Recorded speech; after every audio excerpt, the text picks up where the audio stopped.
ओम नमः शिवाय। हर हर महादेव। इस अध्याय में सुनिए श्रावण मास महात्म्य अध्याय 10। अगर आप हमारे चैनल पर नए हैं तो हमारे चैनल को लाइक और सब्सक्राइब कीजिए, बेल आइकन को प्रेस कीजिए ताकि आपको हमारे नए वीडियोस के नोटिफिकेशन तुरंत ही मिल जाए। श्रावण मास महात्म्य अध्याय 10। इस अध्याय में सुनिए श्रावण मास में शनिवार को किए जाने वाले कृत्यों का वर्णन। ईश्वर बोले, हे सनत कुमार, अब मैं आपसे शनिवार व्रत की विधि का वर्णन करूंगा, जिसका अनुष्ठान करने से मंदत्व नहीं होता है। श्रावण मास में शनिवार के दिन नरसिंह, शनि तथा अंजनी पुत्र हनुमान, इन तीनों देवताओं का पूजन करना चाहिए। दीवार पर अथवा स्तंभ पर नरसिंह की सुंदर प्रतिमा बनाकर हल्दी युक्त चंदन से और नीले, लाल तथा पीले सुंदर पुष्पों से लक्ष्मी सहित जगतपति नरसिंह का भली भांति पूजन करके उन्हें खिचड़ी का नैवेद्य तथा कुंजर नामक शाक का भोग अर्पण करना चाहिए। उसी को स्वयं भी खाना चाहिए और ब्राह्मणों को भी खिलाना चाहिए। तिल का तेल तथा घृत स्नान भगवान नरसिंह को प्रिय है। शनिवार के दिन तिल सभी कार्यों के लिए प्रशस्त है। शनिवार के दिन तिल के तेल से ब्राह्मणों को तथा सुवासिनी स्त्रियों को उपटन लगाना चाहिए तथा कुटुंब सहित स्वयं भी संपूर्ण शरीर में तेल लगाकर स्नान करना चाहिए तथा उड़द का भोजन ग्रहण करना चाहिए। इससे नरसिंह भगवान प्रसन्न होते हैं।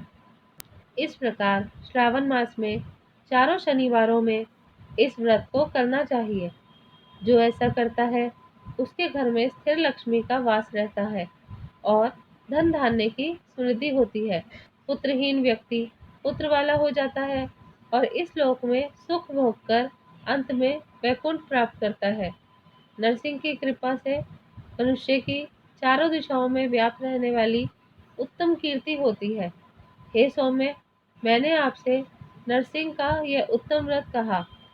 हे सनत कुमार, अब शनि की प्रसन्नता के लिए जो करना चाहिए उसे सुनिए। एक लंगड़े ब्राह्मण और उसके अभाव में किसी ब्राह्मण के शरीर में तिल का तेल लगाकर उसे उष्ण जल से स्नान कराना चाहिए और श्रद्धापूर्वक नरसिंह के लिए बताए गए अन्न अर्थात खिचड़ी उसे खिलानी चाहिए। इसके बाद तेल, लोहा, काला तिल, काला उड़द, काला कंबल प्रदान करना चाहिए। इसके बाद व्रती यह कहे कि मैंने सब शनि की प्रसन्नता के लिए किया गया है। शनिदेव मुझ पर प्रसन्न हो। उसके बाद तिल के तेल से शनि का अभिषेक कराना चाहिए। उनके पूजन में तिल तथा उड़द के अक्षत चावल प्रशस्त माने गए हैं। हे मुने, अब मैं शनि का ध्यान बताऊंगा, आप ध्यान पूर्वक सुनिए। शनिश्चर कृष्ण वर्ण वाले हैं, मंद गति वाले हैं, काश्यप गोत्र वाले हैं, सौराष्ट्र देश में पैदा हुए हैं, सूर्यपुत्र हैं, वर देने वाले हैं, दंड के समान आकार वाले मंडल में स्थित है, इंद्र नील मणि तुल्य कांति वाले हैं, हाथों में धनुष बाण त्रिशूल धारण किए हुए हैं, गीध पर आरूढ़ है, यम इनके अधिदेवता है, ब्रह्मा इनके प्रत्यधि देवता है। ये कस्तूरी अगुरु का गंध तथा गूगल का धूप ग्रहण करते हैं। इन्हें खिचड़ी प्रिय है। इस प्रकार ध्यान की विधि कही गई है। इनके पूजन के लिए लोहमयी सुंदर प्रतिमा बनानी चाहिए। हे द्विश्रेष्ठ, इनके निमित्त की गई पूजा में कृष्ण अर्थात काली वस्तुओं का दान करना चाहिए। ब्राह्मण को काले रंग के 2 वस्त्र देने चाहिए और काले बछड़े सहित काली गौ प्रदान करनी चाहिए। विधि पूर्वक पूजा करके इस प्रकार प्रार्थना की स्तुति करनी चाहिए। आराधना से संतुष्ट होकर जिन्होंने नष्ट राज्य वाले राजा नील को उनका महान राज्य पुनः प्रदान कर दिया, वे शनिदेव मुझ पर प्रसन्न हो। नीलंजन के समान वर्ण वाले, मंद गति से चलने वाले और छाया देवी तथा सूर्य से उत्पन्न होने वाले उन शनिश्चर को मैं नमस्कार करता हूँ। मंडल में कोण स्थित आपको नमस्कार है। पिंगल नाम वाले आप शनि को नमस्कार है। हे देवेश, मुझ दीन तथा शरणागत पर कृपा कीजिए। इस प्रकार स्तुति के द्वारा प्रार्थना करके बार बार प्रणाम करना चाहिए। 3 वर्णों ब्राह्मण, क्षत्रिय, वैश्य के लिए शनि के पूजन में शनो देवी इस वैदिक मंत्र का प्रयोग बताया गया है और शूद्रों के लिए पूजन में नाम मंत्र का प्रयोग बताया गया है। जो व्यक्ति दत्तचित्त होकर इस विधि से शनिदेव का पूजन करेगा, उसे स्वप्न में भी शनि का भय नहीं होगा। हे विप्र, जो मनुष्य श्रावण मास में प्रत्येक शनिवार के दिन भक्ति पूर्वक इस विधि से इस व्रत को करेंगे, उन्हें शनिश्चर के द्वारा लेश मात्र भी कष्ट नहीं होगा। जन्म राशि से पहले, दूसरे, चौथे, 5वें, 7वें, 8वें, 9वें अथवा 12वें स्थान में शनि सदा कष्ट पहुंचाता है। शनि की शांति के लिए शमाग्नि इस मंत्र का जाप करना बताया गया है। इसकी प्रसन्नता के लिए इंद्र नीलमणि का दान करना चाहिए। हे सनत कुमार, इसके बाद मैं हनुमान जी की प्रसन्नता के लिए विधि का वर्णन करूंगा। हनुमान जी की प्रसन्नता के लिए श्रावण मास में शनिवार को रुद्र मंत्र के द्वारा तेल से उनका अभिषेक करना चाहिए। तेल में मिश्रित सिंदूर का लेप उन्हें समर्पित करना चाहिए।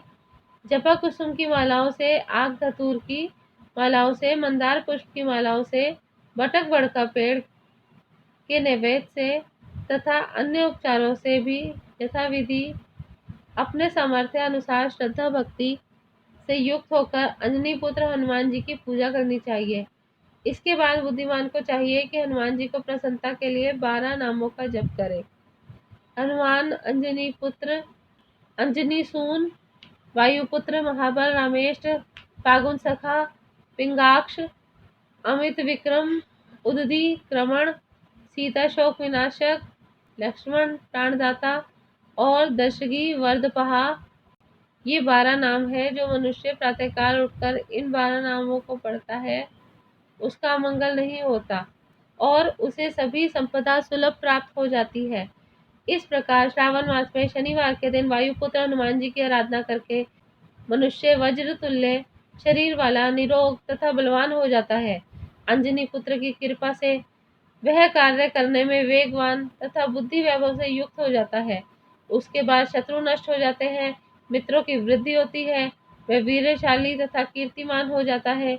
यदि साधक हनुमान जी के मंदिर हनुमंतक कवच का पाठ करे तो वह अणिमा आदि 8 सिद्धियों का स्वामित्व प्राप्त कर लेता है और यक्ष, राक्षस तथा वेताल उसे देखते ही कंपित तथा भयभीत होकर वेग पूर्वक 10 दिशाओं में भाग जाते हैं।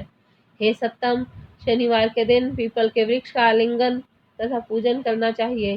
शनिवार को छोड़कर अन्य किसी दिन पीपल के वृक्ष का स्पर्श नहीं करना चाहिए। शनिवार के दिन उसका आलिंगन सभी संपदाओं को प्राप्त कराने वाला होता है। प्रत्येक मास में 7 वारों में पीपल का पूजन फलदायक है, किंतु श्रवण में यह पूजन अति फलप्रद है। इस प्रकार श्री स्कंद पुराण के अंतर्गत ईश्वर सनत कुमार संवाद में श्रावण मास महात्म्य में शनिश्चर, नरसिंह, हनुमंत पूजन आदि शनिश्चर कृत्य कथन नामक 10वां अध्याय पूर्ण हुआ। ओम नमः शिवाय। हर हर महादेव।